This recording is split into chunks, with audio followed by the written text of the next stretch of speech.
Hello दोस्तों, नमस्कार। आप सभी का स्वागत है हमारे channel Hindi GS practice class by Hind में। तो आज हम लोग क्या पढ़ रहे हैं, हिंदी में टीजीटी पीजीटी विशेष के लिए क्या है प्रैक्टिस सेट हल करेंगे।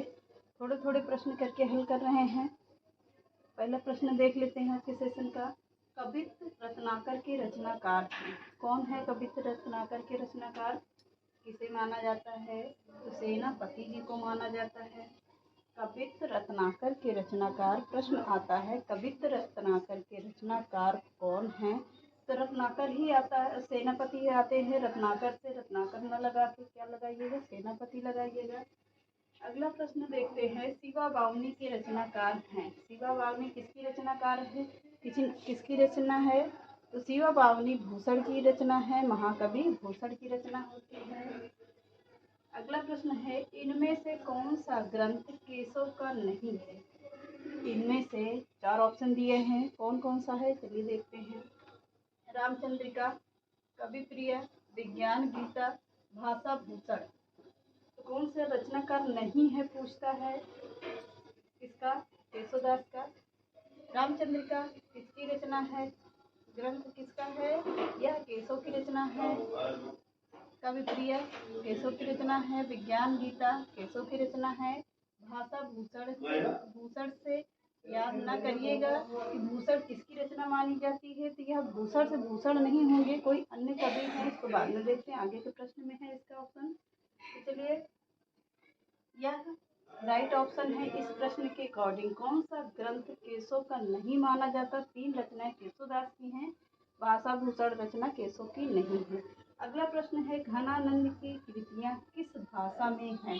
तो घनानंद की कृतियां किस भाषा में हैं? तो घनानंद की कृतियां ब्रज भाषा में हैं।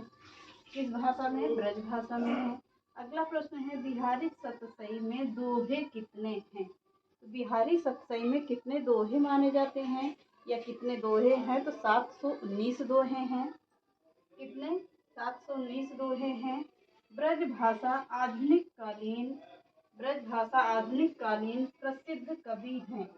आधुनिक काल में ब्रज भाषा के लिए कौन से कवि प्रसिद्ध थे? प्रश्न ऐसे ही है, ब्रज भाषा के लिए आधुनिक या प्राचीन कवि कौन थे? प्राचीन नहीं होगा, आधुनिक कवि कौन थे प्रसिद्ध हैं? कौन होंगे? जगन्नाथ रत्नाकर। जगन्नाथ रत्नाकर आधुनिक कालीन प्रसिद्ध कवि माने जाते हैं, जगन्नाथ रत्नाकर।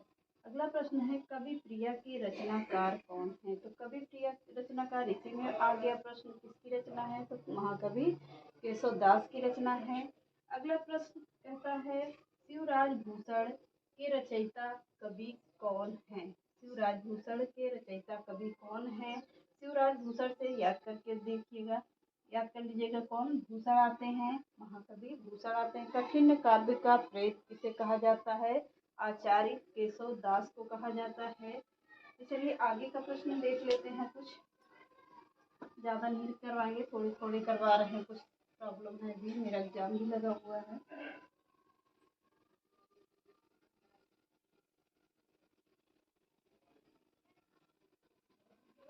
तो थोड़े थोड़े प्रश्न हम लोग हल करते हैं जब तक, उसके बाद पेपर भी रहेगा मेरा। मंडे को है मेरा एजुकेशन का नेट का पेपर। तो चलिए आगे देखते हैं। अगला प्रश्न है, महाकवि भूषण की रचना है, कौन सी रचना महाकवि भूषण की है? भूषण की रचना है। भूषण की रचना कौन है? तो ऑप्शन है, पहला ऑप्शन देखते हैं, रेणुका।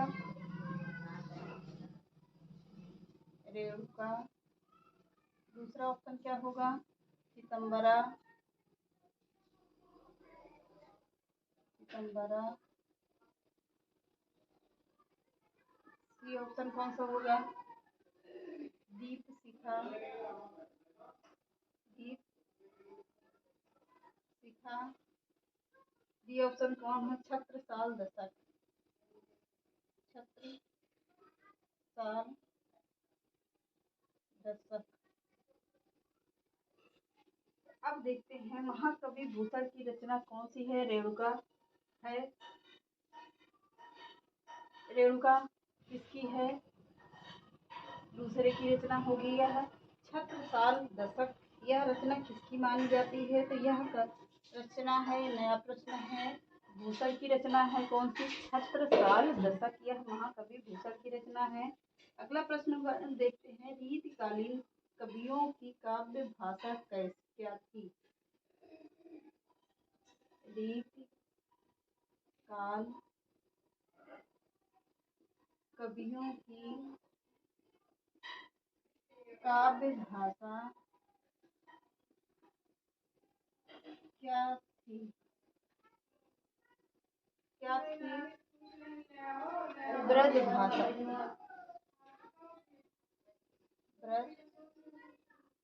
ब्रज भाषा थी। अगला प्रश्न देखते हैं,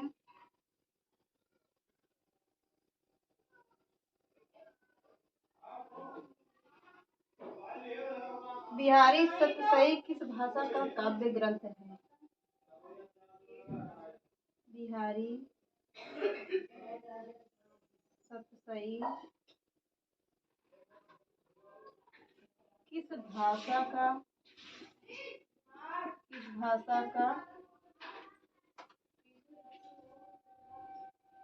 काव्य ग्रंथ है? किस भाषा का काव्य ग्रंथ है?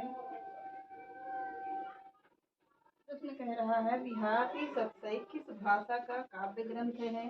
तो किस भाषा की है? ब्रज भाषा की है। ब्रज भाषा की है। अगला प्रश्न देखते हैं, सुजान शब्द का प्रयोग किस कवि की कविता में सर्वाधिक हुआ है? सुजान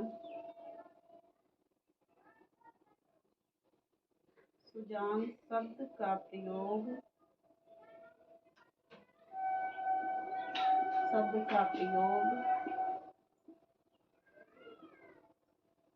किस कवि की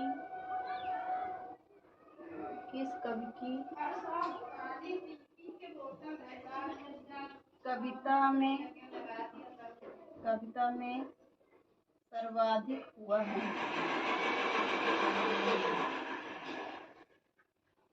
सर्वाधिक हुआ है? किसमें हुआ है? तो घनानंद की रचना में सर्वाधिक हुआ है। घनानंद। तो चलिए देखते हैं, भूषण की रचना कौन सी है? छत्रसाल में हुआ है। रीतिकाल कवियों की काव्य भाषा क्या थी? क्या थी? ब्रज भाषा थी। बिहारी सतसई किस भाषा का काव्य ग्रंथ है? तो ब्रज भाषा का है। सुजान शब्द का प्रयोग किस कवि की कविता में सर्वाधिक हुआ है? तो घनानंद की कविता में सर्वाधिक हुआ है। ये रहे कुछ आज के प्रश्न। आज के सेशन को यहीं समाप्त कर देते हैं। मिलते हैं नेक्स्ट क्लास में। तब तक चैनल पसंद आए तो लाइक कर दीजिएगा, सब्सक्राइब ज़्यादा से ज़्यादा शेयर कर दीजिएगा। नमस्कार।